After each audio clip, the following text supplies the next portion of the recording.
trouves ça dans 2 jours. La gloire de Dieu, quand ça vient dans ta vie, c'est que tu n'arrives pas à achever dans 1 an, dans 1 mois, tu achèves ça. C'est ça qu'on appelle la présence de sa gloire.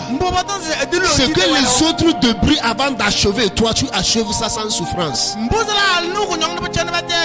Celui qui est connecté avec moi ce soir, je vais déclarer dans ta vie qu'à partir de ce soir, que la gloire de Dieu commence à être visible en vous dans le nom puissant de Jésus. Amen. Je n'entends pas ton amen. Amen. Je ne sens pas ton amen. Amen. Levez ta voix, dis amen. Amen. Alléluia. Amen. Alléluia. Amen. Je t'avais parlé des choses qui font que la gloire de Dieu départ dans la vie d'un homme. Je t'ai dit que premièrement, c'est l'orgueil. L'orgueil physique et spirituel, ça fait que la gloire de Dieu part. Vous êtes outre orgueilleuse. Orgueil te fait de n'arriver pas soumis. Orgueil te fait de n'arriver pas savoir quand tu as fait erreur. L'homme qui a l'orgueil ne sait pas quand il est en train de conduire dans la destruction. Première chose que l'orgueil fait, ça quand ça vient dans ta vie, ça ferme ton deux oreilles. Quel qu'en soit comment les gens vont te parler pour te conseiller, tu dis non, tu sais ce que tu fais. Jusqu'à ça arriver au niveau qu'il n'y a plus, ça veut dire que on ne peut plus vous réparer encore. C'est totalement tellement gâté. C'est là que tu vas reconnaître que tu as fait quelque chose. Et en ce temps-là, c'est pire.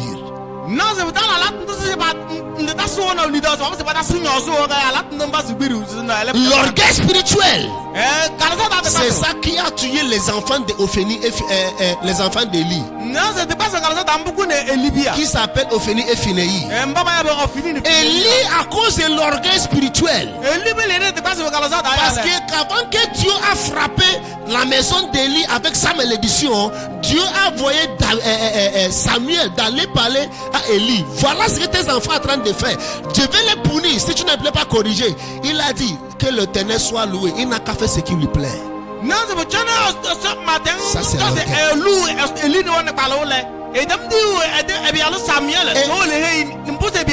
et à cause de cet axe, la Bible dit qu'Élie a perdu ses 2 enfants. À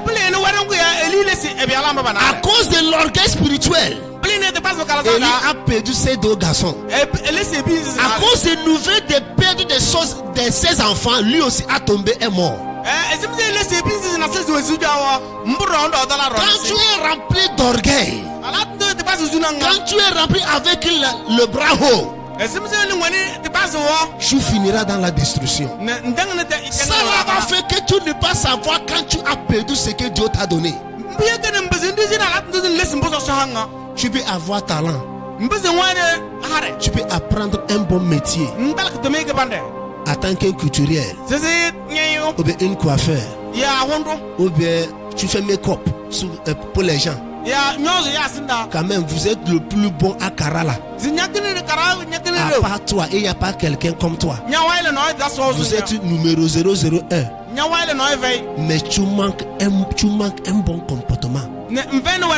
Quelle qu'en soit la grâce de Dieu dans ta vie, il n'y a pas personne qui va collaborer avec toi. Une des choses encore qui fait que la gloire de Dieu départ dans la vie d'un homme, c'est pour manger ce qui appartient à Dieu, ou soit pour toucher ce qui appartient à Dieu.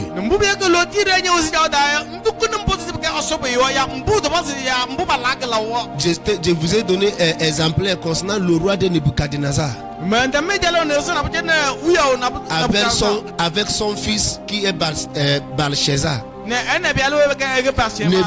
Nebuchadnezzar était le roi qui a fait un coup d'état contre le pays d'Israël. Ils ont rentré là-bas, gagné les Israël et rentré dans leur temple dans Jérusalem et ramassé toute or, toute chose qui est dans la maison de Dieu, dans le temple là, et amené ça dans Babylone.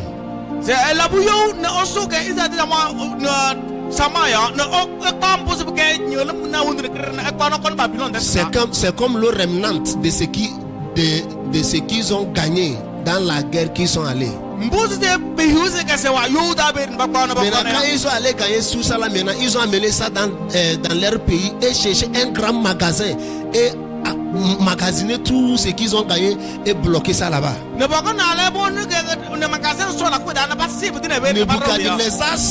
Nebuchadnezzar le roi, et c'est que la raison pour laquelle leur Dieu d'Israël a laissé que lui, Babylone, a gagné l'Israël, c'est parce qu'il sait que l'Israël a commis un péché. Pour cela, Dieu même a livré l'Israël dans leurs mains, dans sa main.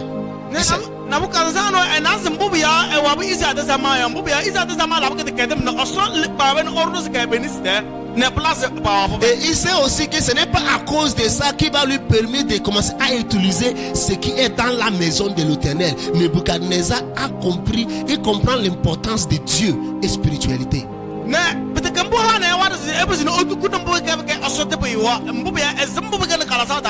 C'est pour cela, quand il a mené ça, il a formé une idole avec sa face pour lui que tout le monde n'a qu'à baisser leur tête pour lui adorer. Mais Shadrach, Meshach et Abednego a refusé.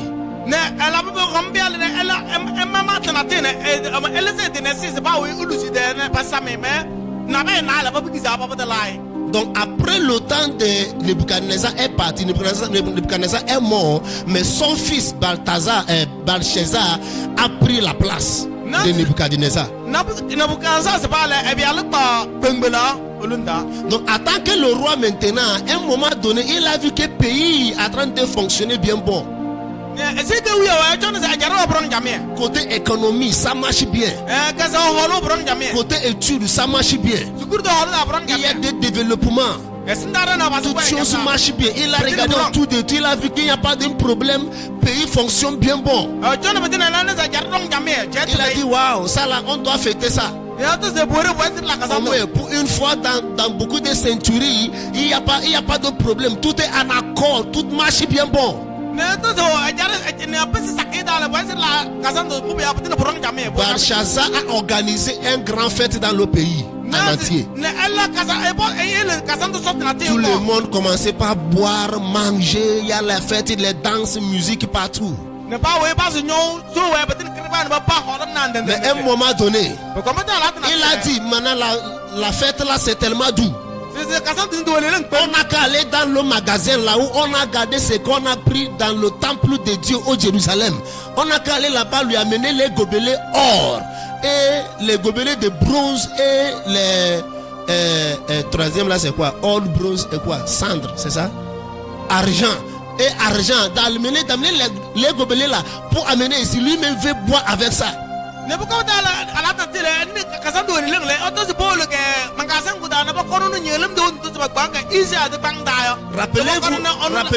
Rappelez-vous que les gobelets là se trouvent dans le temple de Dieu à Jérusalem.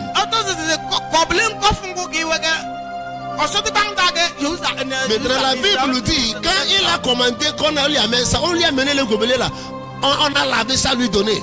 Il a pris ça pour boire le vin. Quand on lui a puisé le vin, il a bu ça en même temps, donné ses femmes de boire, tout le monde a bu.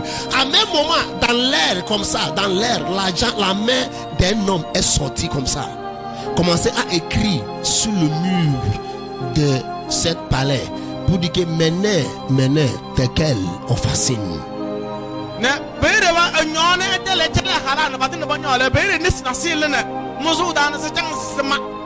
Tout le monde a vu ça. Quand la mère a écrit fini, la mère est disparue. Dans l'air comme ça, la mère est sortie, commence à écrire sur le mur.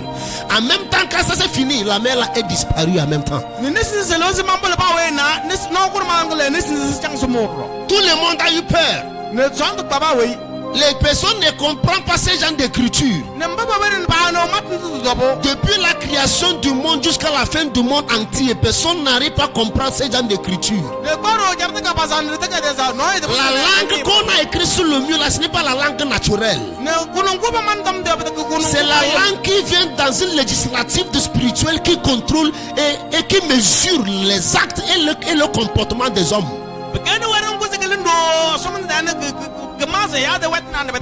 Je dois faire très attention parce que dès qu'en soit ce que tu fais, il y a les esprits que les yeux ne voient pas qui prennent les enregistrements de ce que tu fais. Il y a un moment que tu vas faire dépasser, il va t'arracher. Toi, tu as trop fait, on te prend. Fais très attention quand tu es en train de juger les gens mal. Fais très attention quand tu es en train d'agir parce que tu dépasses quelqu'un. Il y a les hommes que les yeux ne voient pas. Il y a des personnalités que les yeux ne voient pas. Certains parmi eux est au milieu de nous ce soir. Partout que tu vas, il te suit. C'est lui qui est témoin de ta manière. C'est lui qui est témoin de ton comportement. Et la Bible nous dit qu'il y a trois choses qui prennent le témoin de cet univers. Il dit que un c'est le vent, deux c'est l'eau et troisième c'est la terre. Ils sont les trois choses qui prennent le témoin des choses qui se passent. Ça là, c'est trois choses que l'homme ne peut pas faire sans ça. Quel qu'en soit ce que tu es, tu dois faire contact avec le vent. Par jour, tu dois faire contact avec l'eau. Et par jour, tu dois faire contact avec la terre. Et ils sont des trois choses qui te jugent matin, midi et nuit. Et la Bible nous dit cet esprit lui a jugé en même temps. C'est pas parce qu'il est le roi. Ou bien il est en train de fêter. On lui a jugé parce qu'il a touché ce qu'il ne faut pas toucher. Parce qu'on a gagné ça dans la guerre, ne t'autorise pas de toucher ce qui appartient à Dieu. La Bible nous dit que quand il a touché ça en même temps, la main d'Elohim, la main qui mesure la vie d'un homme, la main qui juge l'homme, qui détermine où que l'homme va faire son éternité. La Bible dit que cette main est sortie pour lui juger en même temps. Le roi Belshazzar a commencé à chercher ce qui va lui aider pour faire cette interprétation. Et il n'y a personne depuis le monde entier. Un de son astrologue a dit, mais il y a un homme que je connais. L'homme là c'est l'enfant d'Israël. On lui a mené à Babylone dans le temps de la guerre en tant qu'une esclave. Son nom c'est Daniel. En lui se trouve l'esprit excellent.